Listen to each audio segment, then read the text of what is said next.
Kamal Faruqi wanted to respond, but I'm going to Prem Shankar Jha now. Question is, Mr. Jha, two criminal complaints. 1 minute, sir. Mr. Jha, my question is to Mr. Jha. Mr. Jha, two criminal complaints have been registered against the authors who read from the satanic verses. We take a position, the law is the law, law has to be followed, that's fine. But isn't it totally ironic that no action is taken against those who issue diktats virtually to the Indian state, but those who are brave enough to raise their voice in protest, albeit in a controversial manner, are hounded? Mr. Jha.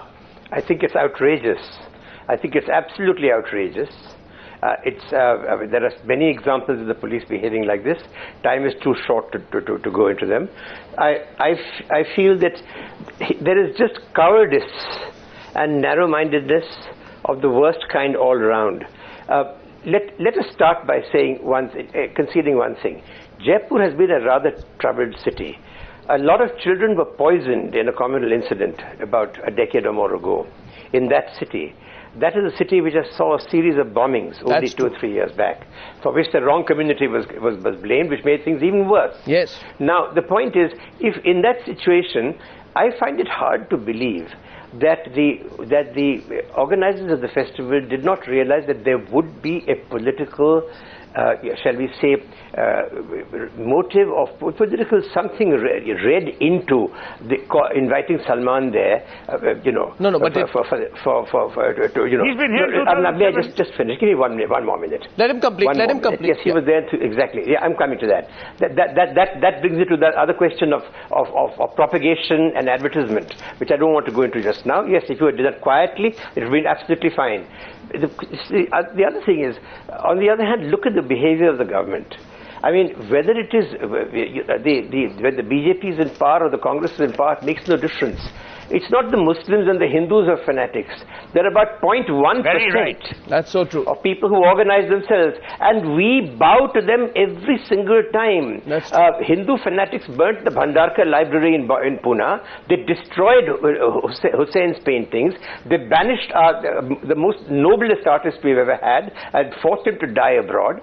And then Muslim fanatics are doing the same thing. They hounded Taslima Nasreen. But who's taking on the fanatics, Mr. Jha? Out of Calcutta. And everybody, every time the police just ducks and goes along with the fanatics and says, you people, you law-abiding people, you are crossing the line by one tiny bit.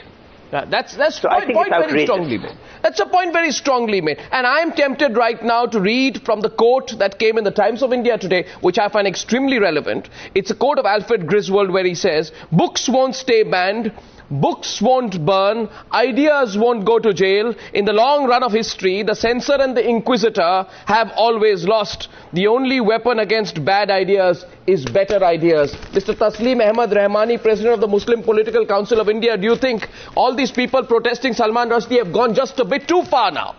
That you also need to play in controlling them to save our democracy? I wonder one thing. Why these liberal people, the so-called liberal people, don't want to give the freedom of emotions to the others? There is no doubt about that. The people like Mr. Salman Rushdie has heard the sentiments and beliefs of the largest single religious community of the world. There is no doubt about that. Why anybody don't say that, okay, whatever expressions you have, you express them, but you don't. Sir, there is a law. And today, sir, the book is already banned. As you already mentioned that 11 times, sir, there is a law. Salman Rushdie has come to India and gone back. Now today, at this particular point of time, I'm sorry to say that the Congress party has tried to use Salman Rushdie as a star campaigner of the Congress party. And it's the whole, why are you making it political? Going on. And by that name, the community has been why are you making it political? For that purpose only. This is the only show. It is despicable. And for that show, the community has been labeled, and all such kind of programs, the community has been shown as a vanity. We are using our Indian secular democratic rights to protest one thing. So what's wrong in that if we say that we are hurt by some... No, 1 minute, we are hurt by before you come in. What's wrong in that? Sohail, before you come in, Sohail, I want to make this point very clear. That here on TimesNow and here on this show, and I'm sure the majority, I am sure 99.99% of our viewers, maybe even 100% believe that the Muslim community is not an illiberal community. It is wrong to typify the Muslim community as an intolerant community. The Muslim community is fully aware that under Section 11 of the Indian Customs Act, the import of this book under a finance ministry order is already banned. Now that's the rule. That's the law. There is. I want to tell you. I'm not sure if you can say that the entire Muslim community would not want a video link or would not want Salman Rushdie, to talk about other issues. What? To hell with Salman Rushdie. Mohammad Farooqi is not the Muslim that India has and India keeps with great affection and respect. He is paying the greatest disrespect to a community that has served India well and continues to serve India well. By labeling them as intolerant is the biggest abuse we as a nation can do. B, it is the Muslim community in this country that has given us virtuous culture, virtuous cuisine, has taught us the liberal arts. So for Mohammad Farooqi to say that, oh, you know, the liberals are saying this, Mr. Farooqi, read the writing on the wall. Your time is over. The time for hatred is over. The time for abuse is over. The time for coloring. Mr. Sohail, you kindly read the writing on the wall. The time has been changing. And the people. Okay, now, General Sohail, you've had your say. I must let Kamal Farooqi respond to you now. Kamal Farooqi, no, 1 minute. And supporter may not survive anymore. Gentlemen, please allow me, because Sohail has referred quite a number of times. 1 minute. Kamal Farooqi, I want to tell you that a deliberate and straightforward, I request you, Sohail, say it. I know you're extremely charged up, but let's not make it a personal attack. I want to say at the same time that we all believe in the basic secular fabric of our country, and I'm sure each one of our panelists also does. And I think what we are debating today is the aftermath. The aftermath of using the Rushdie issue for electoral purposes. Kamal Farooqi has the right to respond. Arnab, another chance for me, please. I'm coming to you, Mr. Jha, right after Mr. Farooqi's response. Yes. Now listen. Mr. Jha, please listen to me. Please understand the present controversy. Darul Uloom Deoband had protested, and entire Muslim community has said that because of his writings, we protest whatever he has written to it. Matter ends here. Now, as far as the next part is concerned, giving him the threatening, giving him some kind of other things, the police should take action, and we absolutely condemn it. We absolutely not in favor of giving the life threat to anybody. That's a good point. But why the Muslims are being targeted for this? If at all Rajasthan government has played any role in it, if at all some other party has played any role, we don't want to politicize this. Mr. Arnab, you know it. I have been avoiding to come to television on this issue because we don't want to politicize it. It is my fundamental right to protest about a person who has abused my mother. I cannot tolerate it. I have to demonstrate. Please understand. This is my fundamental right. Whatever has happened in Jaipur, I have nothing to do with it. Muslim community has nothing to do with it. Absolutely. If at all any fanatic person. That's what I request the police authorities to take the stern action against them. But don't blame the community. Community has got all the right. Absolutely. We Muslims will not tolerate anybody abusing our Prophet Muhammad Sallallahu Alaihi Wasallam or his wives or anybody.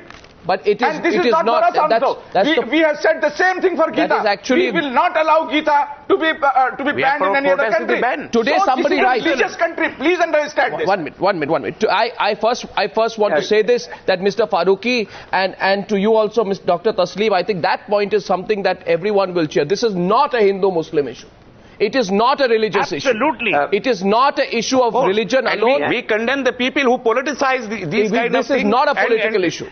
Exactly. And try to tarnish our image like that. That's a good point, Dr. We absolutely condemn those people and those politicians and those governments. For God's sake, let me speak. What's going on? Prem Shankar Jha, please go ahead. I'm sorry, sir. I was just letting the other side complete. Yeah, I'm fed up. I mean, can they not stop talking, for God's sake? Please go on, Mr. Jha. We've heard them over and over again, and just getting angry doesn't help. Look, Arnab, I have to say one thing. I agree with the Darul Uloom. They have the right to protest. Absolutely the right to protest. I have, like all of us say, but I do have any number of friends and acquaintances who are Muslim. I work with them. I talk to them. I don't know of one who has not been somewhat offended by what Salman Rushdie wrote. And he, we've got full right to do so, because it was in bad taste. The fact was that Salman was a young writer. It was 25 years ago, and he wouldn't do today what he did then, and he has apologized. But the question is, protest is one thing, and it is fully and completely justifiable, and I share it. But to do anything, to actually physically attack or physically threaten, I think that is completely wrong. Yes. And it's not being done by the Muslim community. Please understand, there are fanatics in all, there are madmen in all societies, and our madmen are putting on political robes. They are madmen. They ought to be treated as madmen. Hindu and Muslim. I take that point. I think that point is well made, Mr. Jha, and I'm really sorry. You know, I have great respect for you. I'm sorry for coming to you late. I want to ask Mahesh Jetpalani. Perfectly. No, that's all right, sir. Sir, Mahesh Jetpalani, today, I don't know if you've read in the Times of India editorial page, there is a piece by Ashok Malik, in which Ashok Malik says, take a hypothetical example. Say, you know, there is, in 2009, I don't know if you remember, there was a well-known American academic, Wendy Doniger, who wrote The Indus and Alternative History. Some Hindu groups found the book distasteful and accused it of eroticizing sacred scripture. Okay, there were calls for a ban, but thankfully nobody paid serious attention, Ashok Malik writes.